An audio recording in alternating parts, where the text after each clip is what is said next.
Jhelum बेरोची Makhdoom Hussain Chaudhary primary school चतन के सालाना result की तकरीब पोजीशन होल्डर और टैबलो पेश करने वाले बच्चों में इनामात तकसीम किए गए। मुस्लिम हैंडर्स के ज़ेर तमाम चलने वाले स्कूल के सालाना रिजल्ट में बच्चों के वालिदैन भी मौजूद थे। रियाज गोंदल, आगा नासर और मोहम्मद जीशान मेहमान खसूसी थे।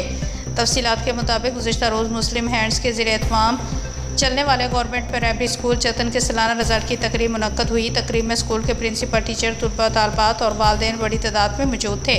जबकि मेहमान खसूसी जेलम यूनियन ऑफ जर्नलिस्ट के सदर रियाज गोंदल, समाजी शख्सियत आगा नासर और मुस्लिम हैंड्स के एरिया इंचार्ज मोहम्मद जीशान थे। तिलावत कुरान पाक और नात शरीफ के बाद प्रोग्राम का आगाज़ किया गया। बच्चों ने टैबलो पेश करके खूब दात वसूल की। पोजीशन लेने वाले, गैर हाज़िरी ना करने वाले, साफ़ कपड़े पहनकर आने वाले और तकरीब के दौरान टैबलो पेश करने वाले बच्चों और बच्चियों में गिफ्ट, स्कूल यूनिफॉर्म और मेडल तकसीम किए गए। जबकि अच्छी सालाना कारकर्दगी पेश करने वाली टीचर्स को तारीफ़ी सर्टिफिकेट दिए गए। मेहमानी खसूसी ने बच्चों को दिल लगाकर तालीम हासिल करने की नसीहत की।